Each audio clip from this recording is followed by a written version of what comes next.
નમસ્કાર, ખબર ગુજરાત સાથે હું આપની સાથે મહેન્દ્ર। સમાચારની શરૂઆત કરીએ બનાસકાંઠાથી। તો બનાસકાંઠાના વડગામ પંથકમાં કારતક માસમાં અષાઢી માહોલ જોવા મળ્યો છે, જ્યાં છેલ્લા 8 દિવસથી વરસી રહેલા કમોસમી વરસાદે ખેડૂતોની કમર તોડી નાખી છે। જ્યાં પાક લેવાના સમયે જ વરસાદ વરસતા ખેડૂતોની આવક ઢળવાના જે સપના છે એ છિન્નભિન્ન થયા છે। ત્યારે ખેતરોમાં કાપેલી મગફળી ફરીથી ઉગવા નીકળી છે, જ્યારે કપાસનું રૂ કાળું પડી જતા ખેડૂતોને રાતા પાણીએ રોવાનો વારો આવ્યો છે।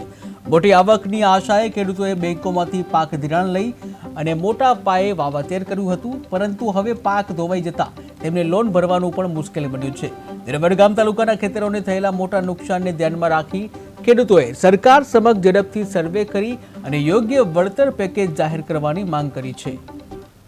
ભારતીય કિસાન સંઘ પ્રમુખ ચૌધરી લક્ષ્મણભાઈ, ઉનાળો જે મગફળી વાવેતર હતું, બાજરી વાવેતર હતું, એ પલળી ગયું, નષ્ટ થઈ ગયું। એના પછી ખેડૂતે ચોમાસું વાવેતર કર્યું। એ ચોમાસું વાવેતરની અંદર પણ આ માવઠું થવાથી ટોટલી પાક ફેલ ગયો છે।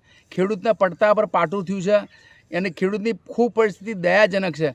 સરકારશ્રી સર્વેની બધી વાતો કરે, એ વાતો યોગ્ય છે નહીં, માટે સરકારે તાત્કાલિક મોટું પેકેજ મંજૂર કરવું છે। બીજું, વડગામ તાલુકાની અંદર પાણીનો મોટો પ્રશ્ન છે જ, વધતા ખેડૂતને પાણી નથી અને એને ચલાવવાનું છે, અને એને પડતામાં પાટું વરસાદ ફૂલ માવઠું પડવાથી આખી મગફળીની બધું ફેલ થઈ ગયું, બધા પાકો ફેલ થાય।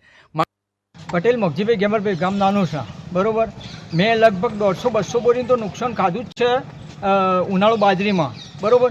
પછી કપા વાયા, કપાસમાં અને હાલ મગફળીમાં પણ। હવે મારે પાક ધિરાણ ક્યાંથી ભરવું આવું બધું?